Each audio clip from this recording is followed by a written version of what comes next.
जय श्री राधे। क्या मृत्यु के बाद जीवन संभव है? क्या आप कभी किसी ऐसे व्यक्ति से मिले हैं जिसने कहा हो, मुझे अपने पिछले जन्म की याद है? या क्या आपने कभी डेजा व्यू का अनुभव किया है, जहां आपको लगा हो कि यह घटना पहले भी हो चुका हो? ऐसे सवाल हर इंसान के मन में कभी ना कभी उठते हैं। पुनर्जन्म का विचार जितना रहस्यमय है, उतना ही विज्ञान और आध्यात्मिकता के बीच चर्चा का विषय भी है। क्या यह महज एक कल्पना है या इसके पीछे कोई सच्चाई है? आज हम इसी रहस्य से पर्दा उठाने की कोशिश करेंगे। यह कहानी केवल सवाल नहीं उठाएगी, बल्कि आपको सोचने पर मजबूर करेगी। पुनर्जन्म का आध्यात्मिक दृष्टिकोण।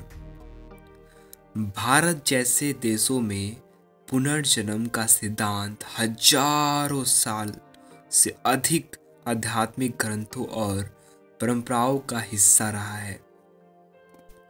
भगवद गीता में श्री कृष्ण कहते हैं, जैसे मनुष्य पुराने वस्त्रों को त्याग कर नए वस्त्र धारण करता है, वैसे ही आत्मा पुराने शरीर को छोड़कर नए शरीर को धारण करती है।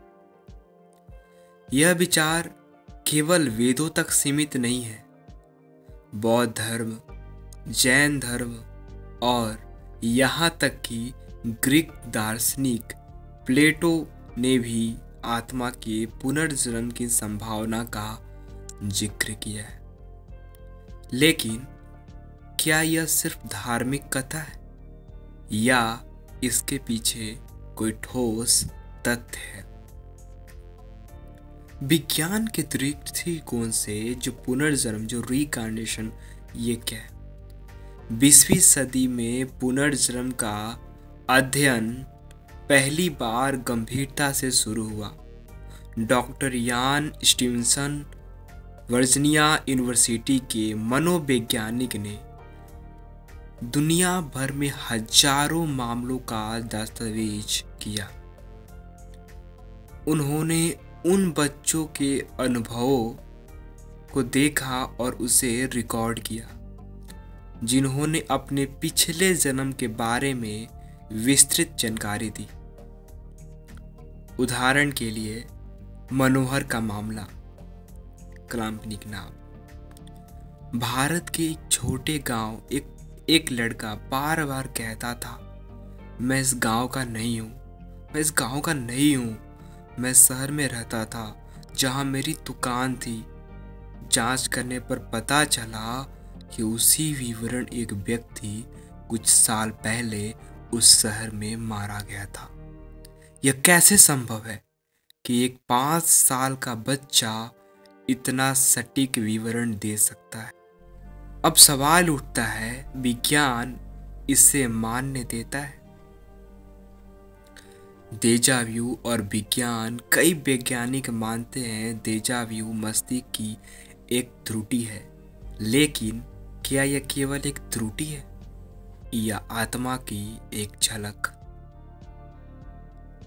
Near death experience. कई लोग जो मौत के करीब आए हैं बताते हैं कि उन्होंने रोशनी की सुरंग, दिव्य उपस्थिति या अपने प्रियजनों से मिलने का अनुभव किया।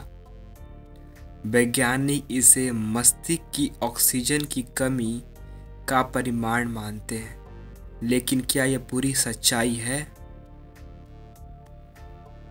शांति देवी का मामला एक और हम जानते हैं। 1926 में दिल्ली की 4 वर्षीय लड़की शांति देवी ने दावा किया कि वह अपने पिछले जन्म में मथुरा की रहने वाली थी। उसने अपने पिछले परिवार का नाम, घर का पता और यहाँ तक कि अपनी पति के नाम तक का जिक्र किया। जब जांच हुआ तो ये सब कुछ सच निकला। जेम्स लिंकर का मामला, जो अमेरिका से थे। एक अमेरिकी बच्चा जेम्स बार बार कहता था कि वह एक युद्धक विमान का पायलट था जो द्वितीय विश्व युद्ध में मारा गया। उसने पायलट का नाम और विमान के मॉडल तक जिक्र किया। आश्चर्य की बात यह है कि उसकी बात भी सही साबित हुई। आध्यात्मिक गुरु और वैज्ञानिक इस बात पर सहमत हैं कि पुनर्जन्म का रहस्य मस्तिष्क से परे है।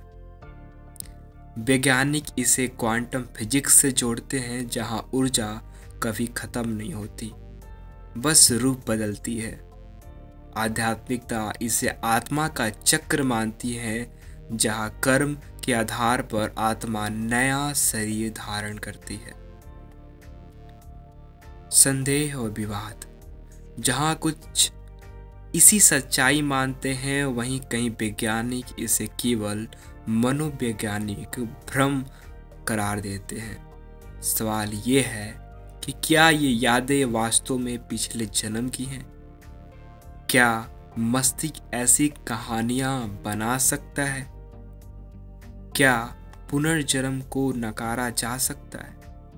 विज्ञान का मानना है कि हर चीज के लिए प्रमाण होना चाहिए, लेकिन अगर प्रमाण का अभाव है तो क्या इसका मतलब है कि पुनर्जन्म असत्य है?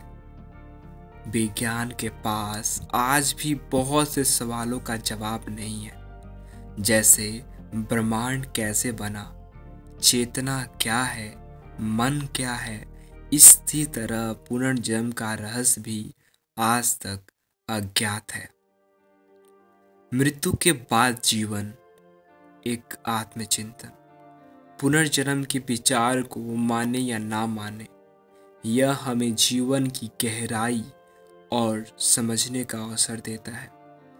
क्या हमारा जीवन केवल भौतिक शरीर तक सीमित है? क्या आत्मा की यात्रा अनंत है?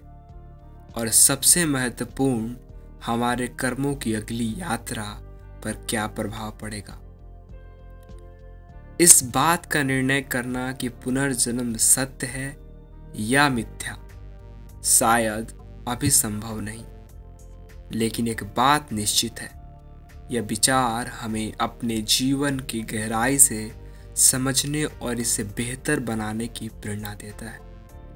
तो क्या पुनर्जन्म का रहस्य सुलझा? शायद नहीं, लेकिन इतना जरूर है कि यह प्रश्न हमें सोचने पर मजबूर करता है, और यही इसकी खूबसूरती है। आप इस पर क्या सोचते हैं? क्या पुनर्जन्म एक सत्य है या केवल मानव की मस्तिष्क की कल्पना? अपने विचार नीचे कमेंट में ज़रूर बताएं। जय श्री राधे।